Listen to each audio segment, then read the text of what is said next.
네, 유평 시간입니다. 유명한 사람의 글이나 평론을 소개하는데요. 오늘 유명한 사람은 류근일 전 조선일보 주필입니다. 제가 가끔 이분의 글을 소개해드리는데요. 명쾌하고요. 진짜 이런 글을 촌철살인이라고 합니다.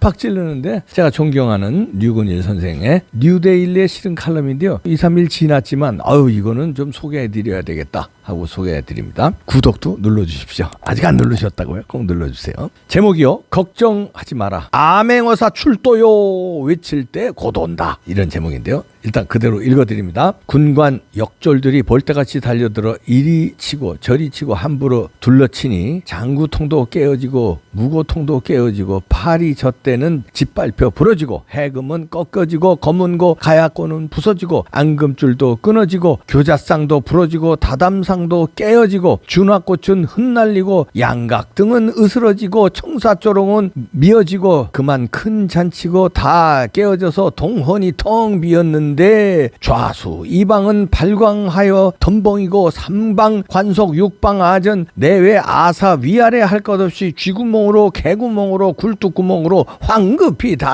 달아난다. 위는 춘향가에 나오는 어사출도 장면이다. 왜 이걸 지금 새삼스럽게 떠올리는가? 검찰과 수사관들에게 걱정하지 말라고 격려하기 위해서다. 운동권 이 치사한 작자들이 검수완박을 강행시킨 데 대해 검사들과 수사관들은 아마 적잖이 실망하고 있을 것이다. 그러나 걱정하지 말라. 5월 10일이면 새 자유민주 정권이 들어선다. 그리고 앞으로 4개월 이내엔 검찰은 마음만 먹었다 하면 문재인과 이재명을 얼마든지 작살낼 수 있다. 검찰과 수사관들은 그때 춘향가의 어사출도 대목을 다시 한번 소리 높여 외쳐 부를 수 있을 것이다. 일부 민간 거대 기득권 집단들과 국민의힘 기회주의자들은 극좌와 정면으로 대결하는 걸 양다리 걸치는 식으로 한사코 피하려 한다. 통합과 협치란 거짓 명분으로 전국이 정면 대결로 치달으면 자신들의 회색빛 처신이 설 자리를 잃을까 우려했었다. 그들은 검수완박에서도 하루아침에 좌익과 야합했다. 권성동의 얍삽한 야합, 이걸 처음엔 절반의 성공이라고 추켜 세웠던 이준석의 또 한 차례의 배신이자 자살골이었다. 윤석열 대통령이 취임 후 선명한 자유민주 노선으로 당당하게 나갈지 아니면 자칭 중도 실용주의자들처럼 유화적으로 나갈지는 지금으로서는 알 수 없다. 알만하다고 생각되는 인사들조차 이 질문엔 두고 봐야 한다고 대답한다. 바라기로는 윤석열 대통령이 청문회 때 보여준 용맹한 자유, 대한민국 노선으로 일관되게 달리는 것이다. 그가 그렇게 할 것을 기대했기에 자유민주 유권자들도 그를 대통령으로 뽑아준 것 아닌가. 윤석열 대통령이 이 절실한 국민적 여망을 외면하지 않았으면 한다. 어떻게? 무엇보다도 그의 정부는 발족과 더불어 즉각 검수완박을 백지화할 각종 법률적 방안을 실천해야 한다. 국민투표든 공포 취소든 무엇이든. 둘째론 대장동 사건, 울산시장 선거 개입 사건, 월성 1호기 폐쇄 사건부터 정광석화처럼 철저히 수사해야 한다. 그 외 다른 사건들도 물론 있다. 하지만 우선 아쉬운 대로 이 몇 가지만이라도 먼저 신속하게 감행해야 한다. 대장동과 관련해선 남욱 피고인의 녹취록에 주목해야 한다. 그는 이 모든 각을 유동규, 이재명, 최윤길 세 사람이 처음부터 각본을 짜서 진행한 것이라고 말하고 있다. 울산시장 선거 개입 사건과 관련해선 이미 기소된 13명에 대한 검찰 공소장에 주목해야 한다. 거기엔 문재인 대통령 이름이 35차례나 등장한다고 한다. 월성 1호기 폐쇄 사건과 관련해선 모든 일이 문재인 대통령의 그걸 언제 폐쇄하느냐는 실무자에 대한 질문으로부터 발단했다는 점에 주목할 만하다. 윤석열 대통령은 결국 바른미래당식 기회주의도 일부 박근혜보다도 더 강경한 친박도 아닌 선명한 그러나 지성적인 자유주의 본령에 섰으면 한다. 그 점에서 그가 박근혜 전 대통령을 방문해 명예회복을 약속하고 박근혜 전 대통령은 박근혜보다도 더 강경한 친박과 달리 윤석열 대통령을 긍정적으로 맞이해 준 건 두 당사자뿐만 아니라 범자유민주 진영을 위해서도 좋은 일이었다. 그대로만 나간다면 극좌 혁명 내란을 제압할 폭넓은 국민연합은 기대할 만하다. 그리고 자유민주 진영의 올바른 노선 정립을 위해 특히 국민의힘 안팎의 도살인 기회주의 중간파의 농간을 꺾는 일에 큰 성과가 있을 것이다. 검수완박 통과와 공포는 자유민주 공화 진영에 대한 저들 극좌 화적대의 일대 공세였다. 그러나 자유민주 진영이 하기에 따라서는 이 참화는 저들의 초라한 자업자득으로 역전될 수도 있다. 어둠이 짙어지면 새벽이 온다. 바야흐로 어사출도 가를 부를 때가 오고 있다.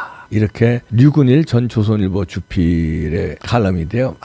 좋습니다. 아주 냉철한 지적입니다. 이대로 좀 해줬으면 좋겠습니다. 윤석열 정부가 각종 계략으로 전략으로 검수완박을 무력할 방법을 찾는과 동시에 4개월이 남은 유예기간 동안에 수사가 팍팍 저희가 주장하던 거 아닙니까? 암행어사 출도요에서 탐관오리들을 싹 작살내는 날이 되길 기대하고요. 자유민주주의를 지키기 위해서 사이비 이 권성동 이준석 사이비 떼들하고 결별하는 용기를 보여주시기 바랍니다. 괜히 어설픈 의리 찾고 어설픈 인간관계 찾고 이러다가 알아서 정리되겠지. 조금 방심하다가 알아서 정리가 안 돼요. 이준석이요? 권성동이요? 알아서 정리해서 나갈 사람이 아니라니까요. 아니야 그 사람들은. 불러다가 윤석열 당선인이 리더십을 보여줘야 됩니다. 리더십은 포용하는 것도 리더십이지만 자를 사람 자르는 것도 리더십이에요. 자르지 않으면은 갑니다. 히든키의 리더십이 결정적으로 빛을 발한 게 히든키가 이제 사령탑을 딱 맡으니까 이동국부터 K리그에서 활약하고 있는 국내 고참 선수들 그냥 다 쳐버렸어요. 안 된다. 그리고 선후배 없고 실력대로다. 이렇게 칠 때 이동국을 치니까 언론에서 스포츠 신문 등에서 난리 났어요. 히딩크가 한국 축구도 모르고 저런다. 참만해. 이동국은 국내용 선수라는 거예요.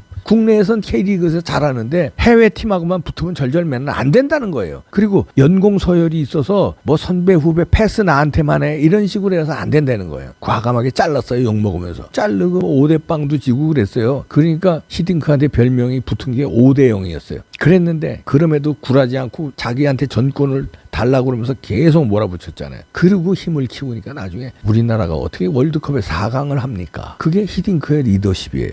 그 히딩크의 리더십은 어디서부터 나왔냐? 자르는 것부터 나왔습니다. 자르는 거. 안 될 사람 자르는 거. 자를 때 순순히 잘리지 않죠. 욕 먹죠. 바가지로. 언론에 욕 먹고 당사자들 반발하고 이거를 하는 게 리더십이에요. 윤석열 대통령도 시작하자마자 자를 사람은 빨리 잘라야 돼요. 불러다가 좋은 말로 안 되면 따끔하게 혼을 내서라도 잘라야 돼요. 잘라야 나머지가 삽니다. 그럼 독보석 같은 걸 내부의 독보석을 자르지 않으면요. 저쪽은 독보석이 아니라 살모사들 하이에나 떼들인데 아이고 저들은요. 우리가 똘똘 뭉쳐도 상대하기가 버거운 집단이에요. 저 좌파들은. 근데 이준석이 권성동이 같은 이 야합하는 인간들하고 같이 한다고요? 천만에 이중대입니다. 걔네들은. 이중대고 첩자들이에요. 안 돼요. 걔들 가지고는. 자를 때 분명하게 잘라요. 과단성 있게 자르지 않으면 결국은 어딜 잘라야 되느냐? 고름을 짜내지 않으면요. 결국은 다리 잘라야 돼요. 자기 다리 잘라야 돼요. 그 자기 다리가 뭐야? 자유민주주의, 법치주의, 보수 우파 이게 잘라져야 돼요.